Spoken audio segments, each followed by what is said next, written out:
నడిపించాలి. ఇవన్నీ జరగాలి అంటే, ఆ గుర్తింపు రావాలంటే ఎవరి నుంచి వస్తుంది? దేవుడి నుంచే వస్తుంది. కానీ మొట్టమొదట తల్లిదండ్రుల నుంచి రావాలి. హల్లెలూయా, హల్లెలూయా. ఎందుకంటే ప్రియులారా, బాలుడు నడవవలసిన త్రోవలో వానిని నడిపించుము, వాడు పెద్దవాడైనా దాని నుండి తొలగిపోడు. అవును. ఇంగ్లీష్ లో అయితే ఆ చిల్డ్రన్స్ అని రాయబడి ఉంటది. అంటే పిల్లలు అంటే ఆడపిల్లలకి చెందుతుంది, మగ పిల్లలకి చెందుతుంది. చిల్డ్రన్స్ అని రాయబడి ఉంటది బైబిల్లో. అందులో మన తెలుగులో అయితే బాలురు అని ఉన్నది, బాలుడు అని ఉన్నది. అయితే పిల్లరా, బాలుడు నడవలసిన త్రోవలో వాడిని నడిపించుము, వాడు పెద్దవాడు అయిన తర్వాత వాడు పోడు. ఎవరు నడిపించాలి? ప్రవక్త గారు ఏమన్నారు? 5వ సువార్త తల్లిదండ్రులే. హల్లెలూయా. పిల్లలకు 5వ సువార్త ఎవరట? తల్లిదండ్రులు.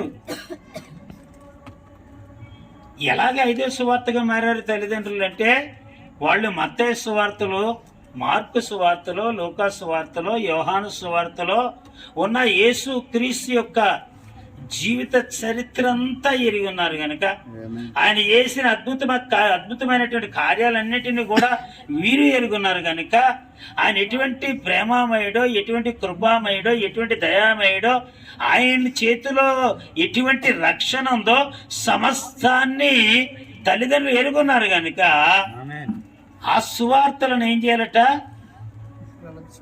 పిల్లలకి నేర్పించాలి. 5వ సువార్తగా ఉండి నేర్పించాలని చెప్పి ఉన్నారు. దేవుని స్తోత్రం. హల్లెలూయా. కాబట్టి ప్రియులారా, నేను అంటాను, బాలుడు నడవలసిన తోవలో, పిల్లలు నడవలసిన తోవలో తల్లిదండ్రులు నడిపించాలి. అవునా? చాలా మంది తల్లిదండ్రులకు ఉంటది మంచి ఆశలు ఉంటాయి. ఏంటంటే, ఆడపిల్లలు అయితే నా పిల్లలు ఓ డాక్టర్ అమ్మ అవ్వాలి, ఏదో ఒక ఆలోచన. ఎంత చదువు చదివి ఎంత ప్రయోజకురాలుగా అవ్వాలి, అంత గొప్పగా ఉండాలి, ఎంత గొప్పగా ఉండాలి అని ఒక ఆలోచన ఉంటుంది. మగపిల్లల మీద ఒక ఆలోచన ఉంటుంది, ఆడపిల్ల మీద ఒక ఆలోచన ఉంటుంది. నా కొడుకు అంత అవ్వాలి, నా కొడుకు ఎంత అవ్వాలి, నా కూతురు ఎంత అవ్వాలి, నా కూతురు ఎంత అవ్వాలి అని ఒక ఆలోచన ఉంటుంది. మంచిదే ఆలోచన. కానీ నీ ఆలోచన జరగాలి అంటే మొట్టమొదట తల్లిదండ్రులు దేవుని పాదాల దగ్గరికి వాడిని తీసుకురావాలి. అందుకని ఇర్మియా భక్తులు అంటాడు, విలాపవాక్యాలు అంటాడు, సియోను కుమారి ప్రాకారమా, రేయి మొదట జామున నువ్వు లేచి నీ పసిపిల్లల నిమిత్తము, వారి ప్రాణము నిమిత్తము కన్నీరు విడిచి ప్రార్థన చేయము. హల్లెలూయా. కన్నీరు విడిచి ప్రార్థన చేయాలి. నీ పిల్లల కొరకు కన్నీరు విడిచి ప్రార్థన చేయాలి.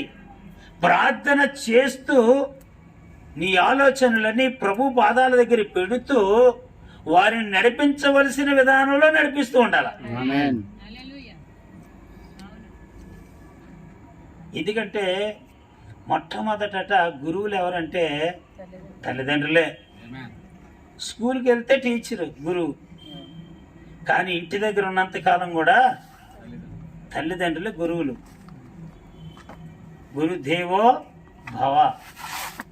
మీరే తల్లిదండ్రులు. ముందు మీరే సమస్తాన్ని నేర్పించవలసింది మీరే, వారి జీవితాలు చక్కదిద్దవలసింది మీరే, వారి బ్రతుకులను సరి చేయవలసింది మీరే. అందుకే దేవుడు అన్నాడు, బెత్తం వాడమన్నాడు, వారిని సరి చేయమన్నాడు, చక్క చేయమన్నాడు, అన్ని చేయమన్నాడు. కానీ అవి చెయ్యరు. కానీ ఏంటండి, అవి చేస్తారా? అవి చేయరు. గారాబం అయితే బాగా చేస్తారు. గారాబం అయితే బాగా చేస్తారు పిల్లలకి.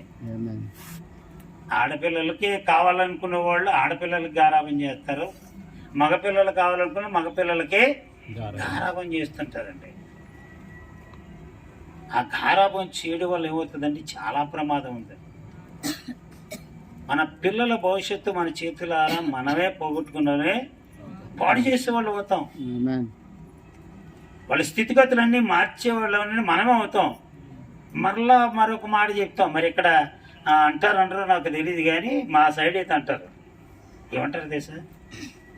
పిల్లలు కన్నా ఇంకా అయిన వాళ్ళ భవిష్యత్తు కన్నామా మేము అంటారు. ఇక్కడ అంటారా? అంటారా? ఇక్కడ కూడా అంటారా? ఏం మాట్లాడరేమ్మా? తిరిగి రాదు మీకు ఎవరికి? అంటారా? అంటారు. ఇది పెద్ద గుడ్ షాక్ అన్నమాట. ఏదో షాక్ తప్పించుకోవడానికి ఏదో ఒక షాక్ ఇది. వాళ్ళు రాతలు కన్నావా అని సింపుల్ గా తప్పించుకుంటాం, కానీ వాడిని సరైన రీతిలో నడిపించావా అన్న ఆలోచన మాత్రం కలిగి ఉండవు. ఉంటామండి, ఉండవండి. దేవుడి బిడ్డలారా, మరి మన పిల్లలు ఏ స్థాయిలో ఉన్నారు, ఏ స్థాయిలో రావాలనుకుంటున్నారు? ఆ స్థాయిలో రావాలంటే మొట్టమొదటగా తల్లిదండ్రులైన మనము కృషి చేయవలసి ఉన్నది. హల్లెలూయా. సుసన్న వేసవి గురించి మీకు తెలుసు కదా, చెప్పలేదు. జాన్ వెస్లీ వల్ల వీళ్ళు తెలిగారు. సుసన్న వెస్లీ ఎంతమంది పిల్లలు? 17 మంది. 17 మంది పిల్లలు. అందులో కొంతమంది చనిపోయారు, కొంతమంది ఉన్నారు. ఆడపిల్లలు మగపిల్లలు కలిపి మొత్తం 17 మంది. అందులో 2 ప్రపంచానికి తెలిసేటట్టుగా తయారయ్యారు వాళ్ళు. ఒకరు గొప్ప సువార్థికులుగా, మరొకరు గొప్ప సంగీత విద్వాంసుడుగా మంచి పేరు పొందారు. అలాగే ఆడపిల్లలు కూడా దేవుని యొక్క పరిచర్యలో బలంగా వాడబడ్డారు. పేద కుటుంబం నుంచి ఇచ్చారు. మళ్ళాగే వాళ్ళ పెద్ద గొప్పలేం కాదు. పేద కుటుంబంలోంచి తన భర్త కూడా సరైన రీతిలో తనను చూడలేనప్పుడు కూడా ఆమె కష్టపడి పని చేస్తూ ఏంటండి తన బిడ్డలను పోషించుకుంది. వాళ్ళందరికీ ఒక క్రమశిక్షణలో పెట్టింది, ఒక చక్కటి మార్గాన్ని చూపించింది. వాళ్ళందరికీ మార్గాన్ని చూపిస్తూ ఒక్కొక్కరి కొరకు వాళ్ళు పడుకున్న తర్వాత ఒక్కొక్కరికొక్కరు ప్రార్థిస్తూ ఉంటే ఆ బిడ్డల కొరకు తెల్లవారు అయిపోయేదట, 4 అయిపోయేదట.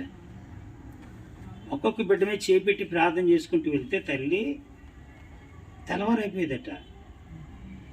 ఇంక తెల్లవారు 4 గంటలు ఇంకేముంది, ఇంకా ఆమె వ్యక్తిగత ప్రార్థన. ఆ వ్యక్తిగత ప్రార్థన చేసుకొని మళ్ళీ మామూలే. అంటే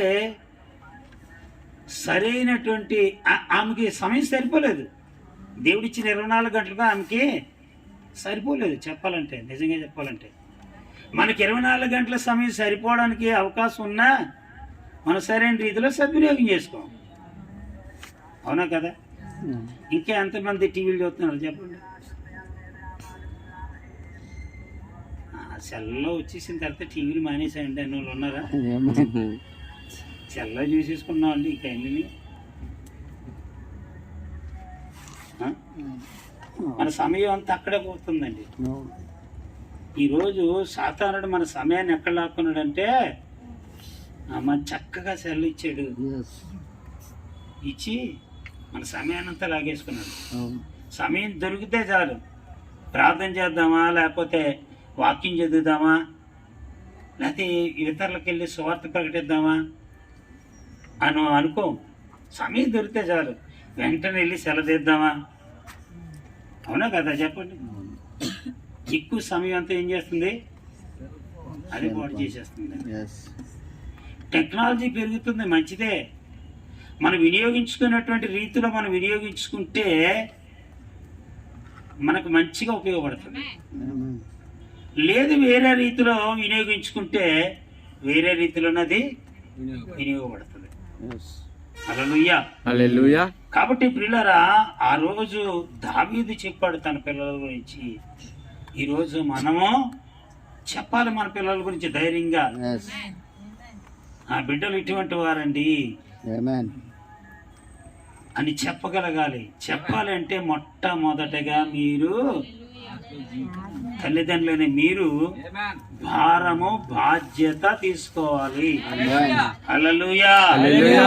ఇప్పుడు వెళ్దాం ద్వితీయోపదేశకాండం. అది చెప్పేసి నేను ముగిస్తాను, ఎందుకంటే ఎక్కువ సమయాన్ని తీసుకొని అసలు 108వ కీర్తన గురించి మీకు చక్కగా వివరించాలనుకున్నాను. అది మరి గంటన్నర అంత టైం తీసుకుంటుంది. అందుకోసమే ఇప్పుడు ద్వితీయోపదేశకాండము 6వ అధ్యాయము 4వ వచనం నుంచి చదువుదాం.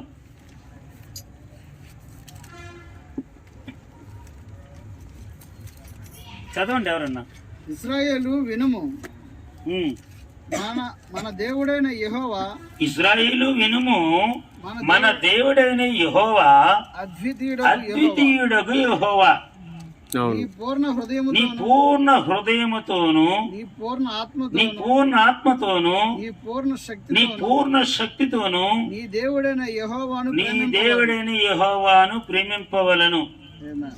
నేడు నేను నీకు ఆజ్ఞాపించు ఈ మాటలు నీ హృదయములో ఉండవలెను. నీవు నీ కుమారులకు వాటిని అభ్యసింపజేసి నీ ఇంట కూర్చుంటున్నప్పుడును, త్రోవలు నడుచునప్పుడును, పడుకుంటున్నప్పుడును, లేచినప్పుడును వాటిని గూర్చి మాట్లాడవలను. సూచనగా వాటిని నీ చేతికి కట్టుకొనవలను. అవి నీ కన్నుల నడుమ బాసికం వలె ఉండవలను. నీ ఇంటి ద్వార బంధముల మీదను, నీ గౌనుల మీదను వాటిని రాయవలను. హల్లెలూయా. పిల్లలు, ఇశ్రాయేలు వినుము. ఇశ్రాయేల్ అంటే ఎవరు? ఆనాడు శారీరక సంబంధమైన ఇశ్రాయేల్ ఆనాడు ఉంటే, ఆత్మ సంబంధమైన ఇశ్రాయేల్ మనం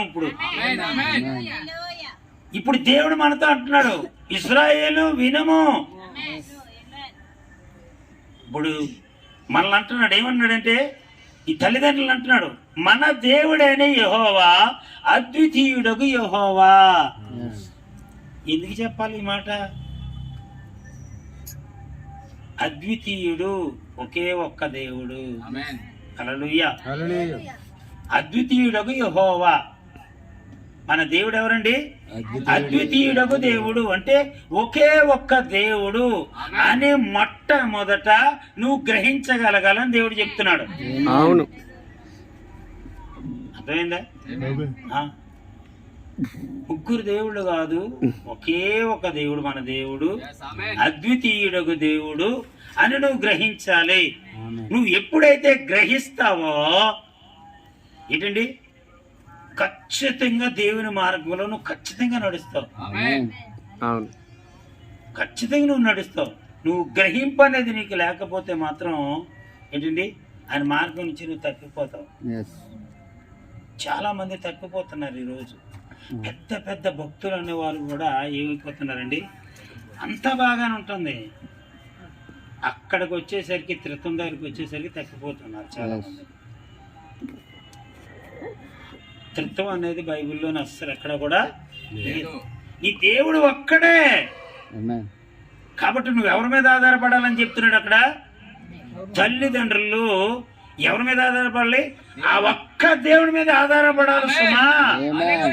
మీరు ఆ ఒక్క దేవుడి మీదే ఆధారపడుతూ ముందుకు వెళ్ళాలని దేవుడు హెచ్చరిక చేస్తున్నాడు వారిని. మీ దేవుడు అద్వితీయుడగు యెహోవా, ఒకే ఒక దేవుడని. రెండో మాట ఏం చెప్తున్నాడు? నీ పూర్ణ హృదయముతో, నీ పూర్ణ ఆత్మతో, నీ పూర్ణ శక్తితో నీ దేవుడైన యెహోవాను ప్రేమించవలను. దేవుని ఎలా ప్రేమించాలట? పూర్ణ ఆత్మతోనే, పూర్ణ శక్తితోనే, పూర్ణ హృదయముతోను, పూర్ణ ఆత్మతోను, పూర్ణ శక్తితో నేను ప్రేమించాలట. పెదాల ప్రేమతో కాదు, ఏంటండి, ఫిలియో ప్రేమతో కాదు, అగాపే ప్రేమతో. హల్లెలూయా. దైవికమైన ప్రేమతో, పూర్ణమైనటువంటి ప్రేమతో నువ్వు ప్రేమించాలంటున్నాడు. అంటే నువ్వు దేవుణ్ణి నువ్వు ఆ రీతిగా ప్రేమించగలిగితేనే నీ కుటుంబాన్ని సరైన రీతిలో నడిపించుకో. నువ్వు ప్రేమించలేదనుకో, దేవుణ్ణి పూర్ణాత్మతో, పూర్ణ బలముతో, పూర్ణ శక్తితో ప్రేమించలేవనుకోండి, నీకు ఏం తెలిస్తే దేవుని ప్రేమ గురించి? ఆ ప్రేమ నీ పిల్లలకి ఎలా పంచగలుగుతావు? నీ పొరుగు వారికి కూడా సువార్త ఎలా ప్రకటించగలుగుతావు? నీ పొరుగు వారితో కూడా దేవుని వాక్యం గురించి ఎలా మాట్లాడగలుగుతావు? కాబట్టి మనం ఏం చేయాలట? పూర్ణాత్మతో, పూర్ణ బలముతో, పూర్ణ శక్తితో మన దేవుని ప్రేమించినప్పుడే నువ్వేంటో నీకు అర్థమవుతుంది. నీ బిడ్డల యొక్క స్థాయిని ఎలాగ తీసుకురావాలో నీకు అర్థమవుతుంది. దేవుణ్ణి ఎలాగ ఆరాధించాలో నీకు అర్థమవుతుంది. దేవుణ్ణి ఎలా గణపరచాలో నీకు అర్థమవుతుంది. దేవుడు నీ ద్వారా ఎలా మహిమపరచబడాలో నీకు అర్థమవుతుంది. హల్లెలూయా. కాబట్టి నువ్వు దేవుడివి. ఇది మామూలుగా కాదు, ఆదివారం ఒక్కసారి వెళ్తున్నాను చర్చి సరిపోతుందిలే. అది పూర్ణాత్మతో, పూర్ణ బలంతో, పూర్ణ శక్తితో ఆరాధించడం కాదు. బుద్ధి పుట్టినప్పుడు రావడం కాదు. తిక్క తిక్క వేషాలు వేసుకొని గాలి శికారులు కొట్టడం కాదు. చర్చికి వెళ్ళకుండా పక్క పక్కన ఎక్కడెక్కడ గాలి గాలి తిరిగి అనుకో, ఆ గాలిలో ఒకడు ఉంటాడు, ధూళితో ఉంటాడు. ఆ గాలిలో తిరుగుతుంటే ధూళితో ఒకడు ఉంటాడు. అటు వాళ్ళ కల్పించుకోవడానికి వాడు నేను ఏం చేస్తాడు, ఇలాగ వచ్చావు ఫ్రెండ్, నువ్వు నేను ఒకటి అంటాడు, కమాన్ అంటాడు. అర్థమైందండి? నువ్వు పూర్ణ ఆత్మతో ప్రేమిస్తున్నట్టే క్రియలు కనబడాలి నీలో. నువ్వు దేవుని ప్రేమిస్తున్నావా? ప్రేమిస్తున్నావు. క్రియల ద్వారా చూపించు. క్రియల ద్వారా చూపించాలి. దేవుని సన్నిధికి వెళ్ళడమే, దేవుని యొక్క మార్గంలో నడవడమే, దేవుని ఆజ్ఞలను పాటించడమే ఏంటండి మనం చేసుకుంటూ మనం వెళ్ళాలి. అప్పుడు నువ్వు పూర్ణాత్మతో దేవుని ప్రేమించినట్లు అవుతుంది. హల్లెలూయా. నేడు నేను నీకు ఆజ్ఞాపించు ఈ మాటలు నీ హృదయంలో ఉండవలను. ఎవరో హృదయంలో ఉండాలట? మన హృదయం. తల్లిదండ్రుల హృదయంలో ఉండాల. తల్లిదండ్రుల యొక్క హృదయంలో ఎవరు ఉండాలి? దేవుడు ఏమైతే ఆజ్ఞాపించాడో ఆ మాటలు ఈ హృదయంలో ఉండాలి. ఉంటేనే కదా నీ పిల్లలకు భక్తి నేర్పగలవు. ఉంటేనే కదా నీ పిల్లలకు భయం నేర్పగలవు. ఉంటేనే కదా దేవుడి వాక్యం ఎలా చెప్తుందమ్మా, అలా చెప్తుందమ్మా, ఇలాగ మనం నడవాలి, ఇలా జీవించాలి, ఇలా ఉండాలని నీ పిల్లలకి చెప్పగలవు. వాక్యం నీ హృదయంలో లేకపోతే నువ్వు నీ పిల్లలకి ఏమి నేర్పిస్తావు? ఎందుకు పిలుస్తారో బాబా అనక వీళ్ళు భాస్కర్ గారిని అనుకుంటున్నారా? ప్రతిరోజు మా ఊరికి లెఫ్ట్ అండ్ రైట్ అయిపోతుంది. నిజమండి. ఇప్పుడు బొజ్జగింపు వాక్యం చెప్పలేను. ఇప్పుడు గట్టి డోస్ ఎత్తూనే ఉంటాను. హల్లెలూయా. అంతే కదండి? అవునా? చేదుగా ఉందని టాబ్లెట్ వేసుకోవడం మానేస్తే ఏమవుద్ది పరిస్థితి? మన పరిస్థితి జ్వరం దక్కదు, రోగం దక్కదు. చేదుకుందని దాన్ని తీసుకుంటేనే మన జీవితాలు సెట్ అవుతాయి. హల్లెలూయా. కష్టంగా ఉన్నా, నీకు చాలా బాధగా ఉన్నా ప్రేమతో వాక్యాన్ని తీసుకో. అది నీ జీవితాన్ని గడుతుంది, నీ కుటుంబాన్ని గడుతుంది. అర్థమైందండి? హల్లెలూయా. అంటాడు నీ హృదయంలో ముందు దేవుని మాటలు ఉండాలి. అప్పుడే నీ పిల్లలను నీవు నడిపించగలవు. అప్పుడు ఎప్పుడైతే నీ హృదయంలో ఉన్నాయో ఆ మాటలట్ట ఏం చేయాలట? నీవు నీ కుమారులకు వాటిని అభ్యసింపజేసి. రాశాడు అక్కడ. నీ హృదయంలో ఏ వాక్యం అయితే దాచుకున్నావో ఆ వాక్యాన్ని అంటున్నాడు, నీ కుమారులకు వాటిని అభ్యసింపజేసి. నీ ఇంట కూర్చుంటున్నప్పుడును, నీ ఇంట కూర్చున్నప్పుడు కూడా వాళ్ళతో డిస్కషన్ చేయాలి. ఒక్కొక్క ఇంటికి వెళ్ళి చూస్తే మాత్రం ఏంటండి, భార్య ఒక సెల పట్టుకుంటుంది, భర్త ఒక సెల పట్టుకుంటాడు, పిల్లలు ఒక సెలలు పట్టుకుంటారు, ఆ మూల తిరిగి వీళ్ళు ఉంటారు, ఈ మూల తిరిగి వీళ్ళు ఉంటారు. మరి చాలా భయంకరంగా ఉన్నాయి చాలా కుటుంబాలు. అవునండి. ఈరోజు అసలు మనస్ఫూర్తిగా భార్యాభర్తలు మాట్లాడుకున్న రోజులు ఎప్పుడో పోయాయి తెలుసా? ఇప్పుడు అవునండి, అదే మనస్ఫూర్తిగా ప్రేమగానే మాట్లాడుకున్న రోజులు పోయి ఇప్పుడు ఎంత మాట్లాడుకున్నా సెలతో మాట్లాడుకుంటున్నారు. అవునా? ఎంత మాట్లాడుకున్న సెలతో. మధ్యలో ఒకవేళ మాట్లాడినా గసురుతారు. ఏంటి డిస్టర్బ్ చేయకూడదు. పిల్లలు కూడా అలాగే తయారైపోయారు. ఏంటండి, పిల్లలు కూడా అంతే. వాళ్ళు చూసుకుని వాళ్ళు చూసుకుంటారు, వీళ్ళు చూసుకుని వీళ్ళు చూసుకుంటారు. వాళ్ళ గురించి పట్టించుకోరు, వీళ్ళ గురించి పట్టించుకోరు. సెలవులు ఇస్తారు, పిల్లలు ఇంటికి వస్తారు. ఇంటికి వచ్చినా సరే పిల్లలకి వేసిండి సెలవులు ఇచ్చేసి మీ పని మీద మీరు ఉండండిరా, మా పని మీద మేము ఉంటాం అంటారు. మనస్ఫూర్తిగా నాన్న కూర్చో, ఏం చదువో, ఎలా చదువో, మరి ర్యాంక్ వస్తుందా, మంచి మార్కులు వస్తాయా, మరి నీకు ఏదైనా కావాలంటే నేను చాలా కష్టపడి పని చేస్తున్నాను రా, ఊరికనే రాలేదు ప్రతి పైసా కూడా. అవును. ఎప్పుడైనా తల్లిదండ్రులు పిల్లలు చెప్తున్నారా? ఇవన్నీ చెప్పాలండి. Yes. మంచిది. God bless you. చెప్పాలి పిల్లలకి. నేను ఇంత కష్టపడితేనే కానీ ఇంత రాలేదు. అవును. ఈరోజు మిమ్మల్ని ఇంత స్థాయిలో చదివించగలుగుతున్నానంటే, మీకు బట్టలు కొనివ్వగలుగుతున్నానంటే, పుస్తకాలు కొనివ్వగలుగుతున్నానంటే, మీకు ఆ కాన్వెంట్లో జాయిన్ చేశానంటే, ఈ కాలేజీలో జాయిన్ చేశానంటే వెనక చాలా కష్టం ఉంది. పిల్లలకు తెలియపరచాలి. అది ఆ వాల్యూ ఏంటో తెలియాలి. అయ్యో నా తండ్రి నా కోసం కష్టపడుతున్నాడు, అయ్యో నా తల్లి నా కోసం ప్రయాసపడుతుంది అని తెలియాలి. ఎలాగ అది తెలియాలి. రెండోది భక్తి జీవితం కూడా పరిపూర్ణం తెలియాలి. అయ్యో నా తల్లి నా కోసం తెల్లవారుజామున లేచి కన్నీరు విడిచి ప్రార్థన చేస్తుంది నేను బాగుండాలని. అయ్యో నా తండ్రి ప్రార్థన చేస్తున్నాడు, నా తండ్రి ఎన్నో శ్రద్ధలు వహిస్తున్నాడు నా భవిష్యత్తు కోసం అని పిల్లలు కూడా ఏం చేయాలండి? గ్రహించాలి. గ్రహించాలండి. అలా గ్రహించేటట్టుగా కూడా మనము వారిని చెయ్యాలి.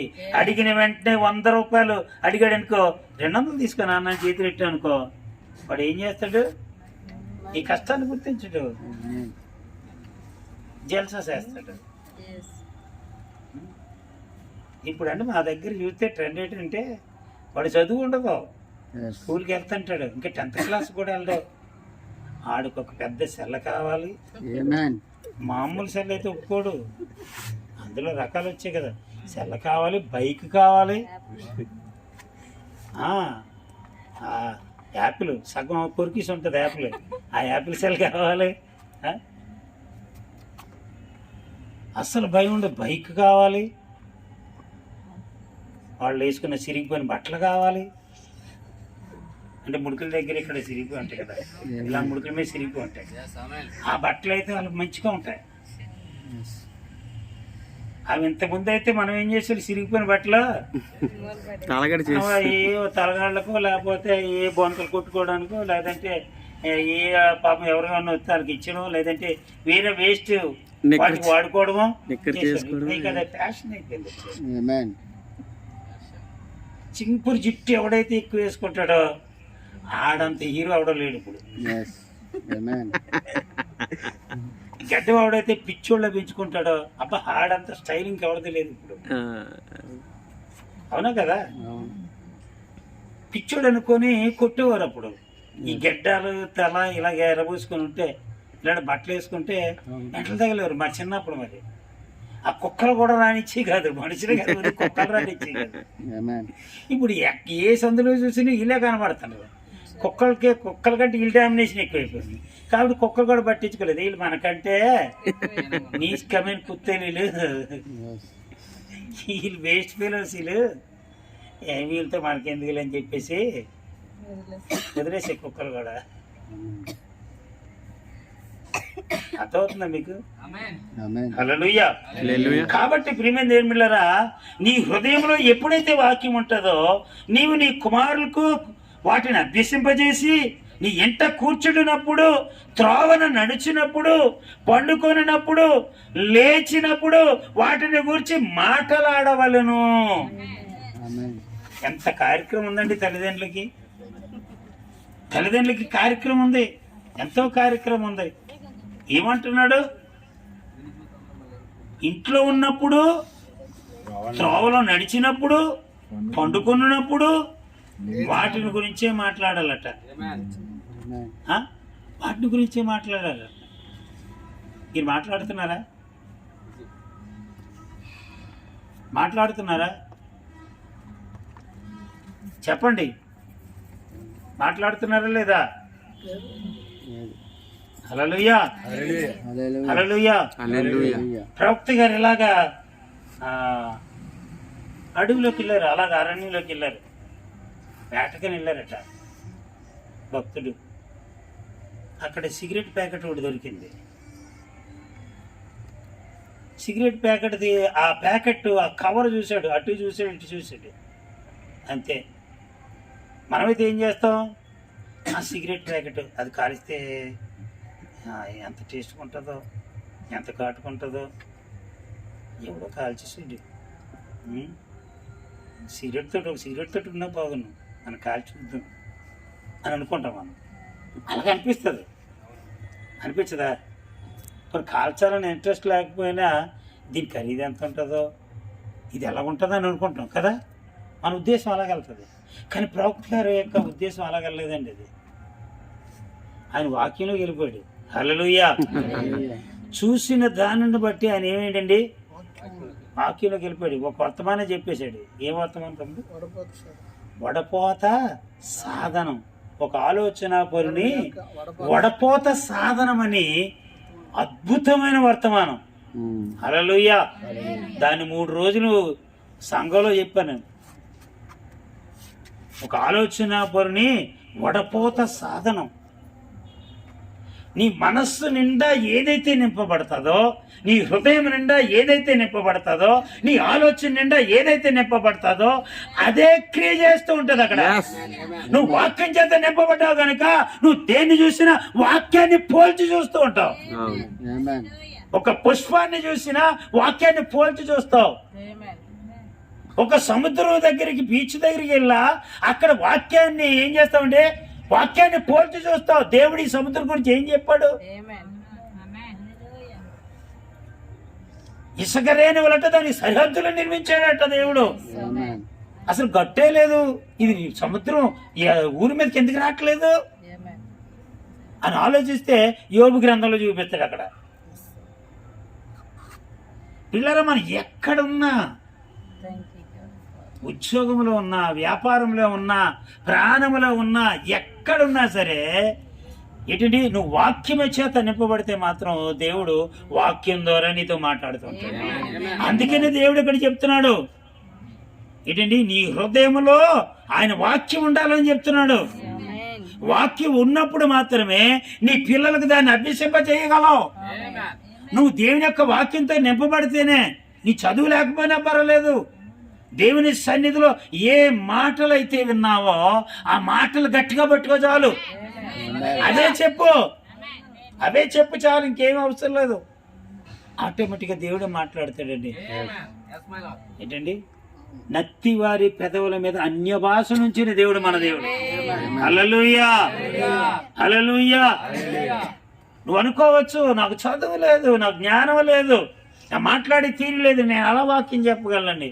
దేవుడు చెప్తాడు, నువ్వు చెప్పనవసరం లేదు. మోషే నీలాగే నాలాగే అన్నాడు, అయ్యా నేను నెత్తేవే నోటి మాంసం గలవాడను, నేను చెప్తే ఈ ప్రజలు అంటారా అంటే ఏమన్నాడు? అసలు నీకు నోరిచ్చింది ఎవరయ్యా? నేనే కదా. దాన్ని ఎలా మాట్లాడాలి చెయ్యాల్సింది నేనే కదా. నువ్వేంటి డిసైడ్ అవుతావు నోటి మాంసం గలవాడని? వెళ్ళు, నీ నోటుకు నోరుగా మీ అన్నను పెట్టాను అక్కడ. హల్లెలూయా. నిన్ను చిన్న దేవుడిగా పెట్టాను వెళ్ళు అన్నాడు. ఆయన ప్రవక్తగా పెట్టాను, నిన్ను చిన్న దేవుడిగా పెట్టాను, నువ్వేం చెప్పాలనుకున్నా వెళ్ళి చెప్పు అన్నాడు అంతే. హల్లెలూయా. ఎంతమందిని నడిపించాడండి ఆయన దేవుని వాక్యం ద్వారా. నడిపించడం లేదా? హల్లెలూయా. నువ్వు నడిపించలేవా?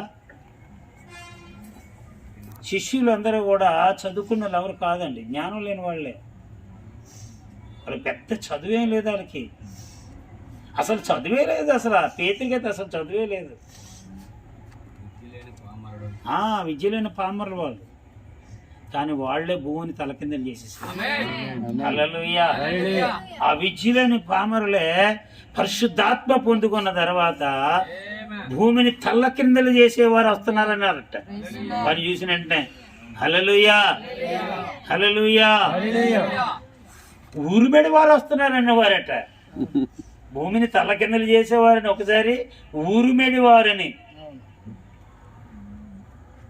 ఈరోజు చదువు లేదని బాధపడద్దు మీరు. ప్రభువా నా బిడ్డలకు నేర్పించాలి వాక్యం, నాకు జ్ఞానోదయం కలుగు చేయి, సమయోచితమైన జ్ఞానచేత నన్ను నింపు. ఇదిగో నీ సన్నిధిలోకి వెళ్ళి మా సేవకుడి ద్వారా నువ్వు మాట్లాడుతున్న ప్రతి మాట నా హృదయంలో ఉండాలి ప్రభువా, నా మనసు ఉండాలి ప్రభువా, నా తలంపులు ఉండాలి ప్రభువా. ఎందుకంటే నా బిడ్డల భవిష్యత్తు ఆ మాటల మీద ఆధారపడి ఉన్నది. అది నాకు కావాలని తల్లిదండ్రులను అడగాలి. ఖచ్చితంగా దేవుడు వాక్యం చేత నింపుతాడు మిమ్మల్ని, అందరిని నింపుతాడు.